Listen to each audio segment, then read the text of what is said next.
سورۃ الملک 29واں پارہ۔ اعوذ باللہ من الشیطان الرجیم بسم اللہ الرحمن الرحیم تبارک الذی بیدہ الملک وہو علی کل شیء قدیر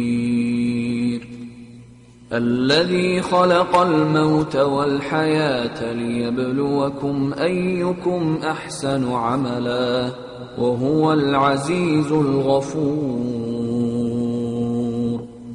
الذي خلق 7 سماوات طباقا ما ترى في خلق الرحمن من تفاوت فارجع البصر هل ترى من فطور ثم ارجع البصر كرتين ينقلب إليك البصر خاسئا وهو حسير وَلَقَدْ زَيَّنَّا السَّمَاءَ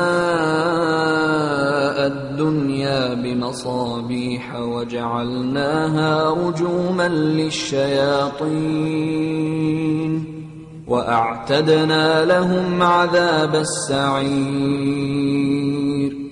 وَلِلَّذِينَ كَفَرُوا بِرَبِّهِمْ عَذَابُ جَهَنَّمَ وَبِئْسَ الْمَصِيرُ اذا القوا فيها سمعوا لها شهيقا وهي تفور تكاد تميز من الغيظ كلما القي فيها فوج سألهم خزنتها ألم يأتكم نذير قالوا بلى قد جاءنا نذير فكذبنا وقلنا ما نزل الله من شيء إن أنتم إلا في ضلال كبير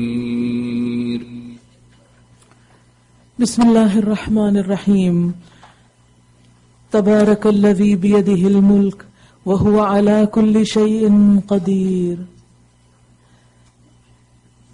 نہایت بزرگ و برتر ہے وہ جس کے ہاتھ میں کائنات کی سلطنت ہے اور وہ ہر چیز پر قدرت رکھتا ہے۔ سورۃ الملک مکی سورت 30 آیات پر مشتمل۔ نبی صلی اللہ علیہ وسلم نے فرمایا، اللہ کی کتاب میں ایک سورت جس میں صرف 30 آیات ہیں، یہ آدمی کی سفارش کرے گی یہاں تک کہ اس کو بخش دیا جائے گا۔ سورۃ ملک عذاب قبر سے روکنے والی ہے۔ آپ صلی اللہ علیہ وسلم رات کو سونے سے قبل الف لام میم السجدہ اور سورہ ملک ضرور پڑھا کرتے تھے۔ یہ سورت رات کا آخری حصہ ہے جو انسان قرآن میں سے پڑھتا ہے یا سنتا ہے۔ اس میں انسان کو زندگی کا مقصد بتایا گیا ہے۔ آغاز ہوتا ہے کہ اللہ وہ ہستی ہے جو بہت ہی بزرگ اور برتر ہے،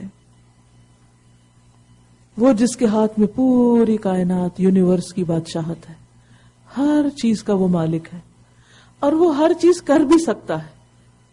وَهُوَ عَلَى كُلِّ شَيْءٍ قَدِيرٌ اس نے تم کو پیدا کیا ہے۔ کیوں؟ الذي خلق الموت والحیاة لیبلوکم ایکم احسن عملا جس نے موت اور زندگی کو پیدا کیا تاکہ تم لوگوں کو آزما کر دیکھے کہ تم میں سے کون بہتر عمل کرنے والا ہے، کس کے عمل سب سے اچھے ہیں۔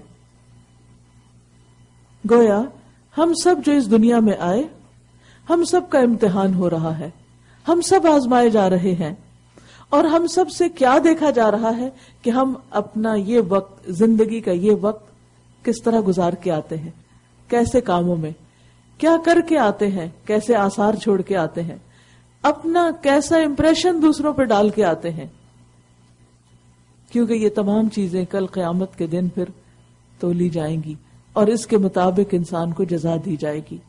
احسن عمل جس میں انسان کی سوچ، انسان کی گفتگو اور انسان کے ذاتی اعمال کے علاوہ دوسروں کے ساتھ معاملات سبھی کچھ شامل ہے، اور صرف وہ نہیں جو وہ خود آگے بھیج رہا ہے عمل کر کے، بلکہ وہ اثرات، امپریشنز جو پیچھے چھوڑ کے آ رہا ہے۔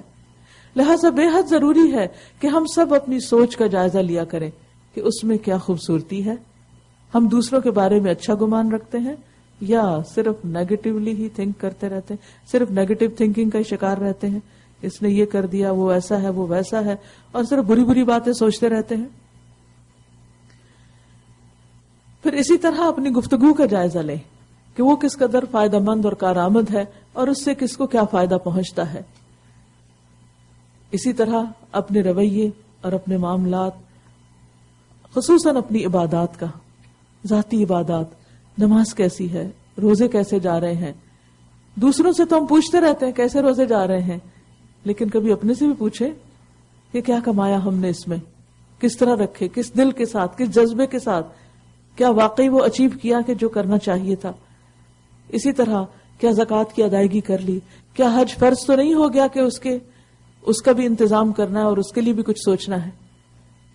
ذاتی عبادات کے بعد پھر حقوق العباد، بندوں کے حقوق، والدین کے حقوق سب سے پہلے، پھر اس کے بعد شوہر بیوی آپس میں ایک دوسرے کے حقوق، بچوں کے حقوق، بہن بھائیوں کے حقوق، نیبرز کے حقوق، باقی انسانوں کے حقوق، یہ تمام بھی انسان کے اعمال میں ہے کہ وہ اچھے ہیں یا نہیں۔ پھر اسی طرح روزمرہ زندگی میں جن سے آپ روز ملتے ہیں، جن کے ساتھ آپ کا معاملہ ہے، جن کے آپ ذمہ دار یا نگران ہیں، یا جو آپ کے اوپر ذمہ دار ہے، ان کے ساتھ آپ کا رویہ اور معاملہ کیا ہے۔ آپ ان کے لیے کیا ویسے ہی ہیں جیسے نبی صلی اللہ علیہ وسلم اپنے ساتھیوں کے لیے تھے، رحیم اور شفیق اور مہربان، یا وائس ورثہ۔ پھر اسی طرح حقوق کے بعد زندگی کا اعلیٰ ترین مقصد اللہ کا پیغام بندوں تک پہنچانا، اس کے لیے کتنی کوشش کر رہے ہیں، کتنی محنت کر رہے ہیں، کیونکہ اللہ نے ہمیں صرف اس لیے نہیں پیدا کیا کہ ہم صرف دنیا میں چند اچھی باتیں کر لیں اور کچھ اچھے ذاتی زندگی میں کام کر لیں اور چند دنیاوی فائدوں کے لیے کچھ عبادات کر لیں۔ نہیں، اس نے ہمیں اپنے لیے پیدا کیا، اور اپنے لیے پیدا کرنے کا مطلب کیا ہے کہ ہم صرف خود اس کی عبادت نہیں کریں بلکہ باقی مخلوق کو بھی اس کی عبادت کی طرف توجہ دلائیں، ان کو بھی اس اللہ سے جوڑیں۔ تو وہ سب دیکھ رہا ہے اور ہر ایک کا امتحان ہے، اور یہ سارے کام کرنے آسان نہیں، ان میں مشکل پیش آتی ہے، لیکن ضرورت اس بات کی ہے کہ جب بھی مشکل پیش آئے صبر سے کام لیا جائے۔ بالکل اسی طرح جیسے آپ دنیا کا کوئی ٹیسٹ دیتے ہوئے صبر سے کام لیتے، بلڈ ٹیسٹ کے وقت کوئی صبر کرتے MRI ٹیسٹ کے وقت کوئی صبر کرتے ہیں اگر کسی کا ہوا ہو، ایکس رے کرواتے ہوئے کوئی صبر کرتے ہیں، سانس بھی روک لیتے ہیں بعض اوقات، یا گہرا سانس لو اور پھر روک کے بھول جاتے ہیں کہ واپس ہمیں اجازت ہے نارمل لینے کی یا نہیں۔ اسی طرح کوئی بھی آپ کا اسٹمک کا ٹیسٹ ہوا ہو یا کسی بھی قسم کا، ان سارے ٹیسٹ میں بھی صبر کرتے ہیں نا۔ امتحان بھی دیے ہوں گے آپ نے، کبھی پیپر دیے ہوں گے، ٹیسٹ دیے ہوں گے اسکول میں، کالج میں، اس میں کبھی صبر کیا تھا؟ اب دل گھبرا رہا ہے، 3 گھنٹے اندر بیٹھ کے لکھ کے تھک گئے، ہاتھ بھی تھک گئے، کوئی صبر کرتے ہیں؟ لکھتے جاتے ہیں یا کہتے ہیں نہیں اب تو ریلیکس کریں، اتنا بھی کیا لکھنا، اب تھک گئے ہیں، بہت ہے؟ نہیں، اس وقت تک نہیں تھکتے، نہیں چھوڑتے کام جب تک کہ ٹائم ختم نہیں ہو جاتا، آخری لمحے تک، بلکہ کہتے ہیں تھوڑا سا اور بھی مل جائے ٹائم۔ اور باقی بھی سارے ٹیسٹ دیتے وقت ہم کتنے، کوئی جاب میں انٹرویو دینا ہو، ہر چیز میں کتنے کانشیس اور کیئرفل ہوتے ہیں، لیکن زندگی کے عام معاملات میں ہم سو کیئرلیس، کوئی پرواہ نہیں، ہو گیا تب بھی ٹھیک، نہیں ہوا تب بھی ٹھیک، نماز پڑھ لی پھر بھی ٹھیک، نہیں پڑھی تب بھی ٹھیک، زکوٰۃ دے دی تو بھی نہیں، کیلکولیشن کر سکے، ٹائم نہیں ملا تب بھی کوئی بات نہیں، سارا سال ہی صدقہ کرتے رہتے ہیں۔ اور انسانوں کے حق دینے کی جب بات آتی ہے، انہوں نے کون سے ہمارے حق دیے کہ ہم اتنا غم کریں ان کے حق دینے کا؟ یہ بات نہیں ہے۔ اللہ نے یہ کہیں نہیں کہا کہ لوگوں صرف اس کا حق دو جو تمہیں حق دیتا ہے، نہیں، مجھے تو دینا ہے اس لیے کہ مجھ پہ فرض ہے، اور یہ حقیقت کا اعتراف ہے۔ آپ حقیقت کے خلاف جائیں گے تو حقیقت نہیں بدلے گی. آپ سے تو پوچھا جائے گا, اور جنہوں نے آپ کا نہیں دیا ان سے بھی پوچھا جائے گا, وہ بھی الگ کٹہرے میں کھڑے ہوں گے. لہٰذا آپ ان سے زیادہ اپنی فکر کیجئے. اور اسی طرح باقی تمام چیزیں بھی. مومن کے لیے ساری زندگی ایک روزہ اور صبر ہے, اور ساری زندگی ہی اللہ کا تقوی ہے. یہ تقوی صرف رمضان میں نہیں, یہ تقوی تو رمضان سے حاصل کر کے ساری زندگی میں اپلائی کرنے کے لیے ہے, تاکہ جس طرح کا بھی ٹیسٹ آئے. پھر کبھی ٹیسٹ آتے ہیں غم, دکھ اور پریشانی کی صورت میں. اللہ تعالیٰ کا وعدہ ہے وَلَنَبْلُوَنَّكُمْ بِشَيْءٍ مِّنَ الْخَوْفِ وَالْجُوعِ وَنَقْصٍ مِّنَ الْأَمْوَالِ وَالْأَنفُسِ وَالثَّمَرَاتِ وَبَشِّرِ الصَّابِرِينَ. ہم ضرور آزمائیں گے تم کو, خوف سے, بھوک سے, جان مال کی کمی سے اور پھلوں کی کمی سے. خوشخبری دے دو صبر کرنے والوں کو, بشارت ہے صبر کرنے والوں کو. الذین اذا اصابتهم مصیبۃ قالوا انا للہ وانا الیہ راجعون. جب انہیں مصیبت آتی ہے تو کہتے ہیں ہم اللہ کے لیے اور اللہ کے پاس واپس جانا ہے.